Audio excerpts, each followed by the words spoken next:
Bonsoir, bonsoir, bonsoir na peuple congolais mobimba.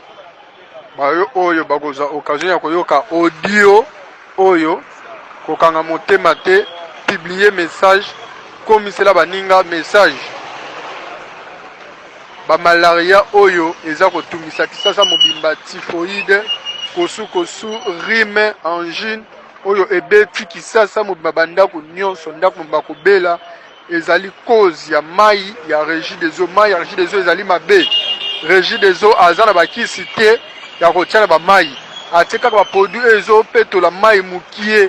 Kasi bakisi elongolaka ba soto pona bato babela te na kati ba mai Régie des eaux atie yango te. Ba boyi koyebisa peuple congolais sino te ko créer trouble makasi na ville ya Kinshasa pe bato bakoboya kofuta ba mbongo na bango. Alors yango tango biso tolandeli tokeiti na source batekeli biso disque oyo ke mai ya Régie des eaux eza mabe. Yango wana nakoki kokanga motema te nayebisi yo ndeko na ngai ya mwasi, ndeko na ngai ya mobali, komisela baninga message wana mpona likambo ya mai. Soki bolingi bomela mai ya Régie des eaux bozwi kaka mai wana botokisi to botie yango kisi nde bokoki komela. Pamba bongo soki bokontinue komela maladi ekosila te na kati ya ndako. Ekozala ezui oyo etiki oyo ezui oyo etiki oyo ezongisi na moto ya liboso, ezui oyo etiki oyo ezui oyo etiki oyo ekosamba bino ndako mobimba. Eza epidemie te.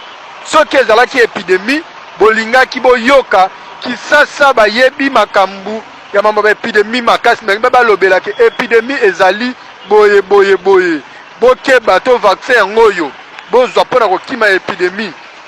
Rare que épidémie moko yepe ezwa kisasa ezalaka pasi ekotaka te.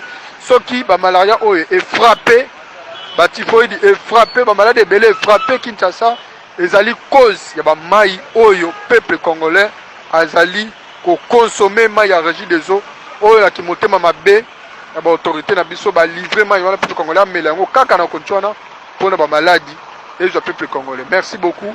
Soki oyoki message kokanga motema te komisela baninga message parce que tozi encore pas ba autorité moko amoni eloko kokanga motema te nde abimisi secret. Merci beaucoup, merci beaucoup, merci beaucoup.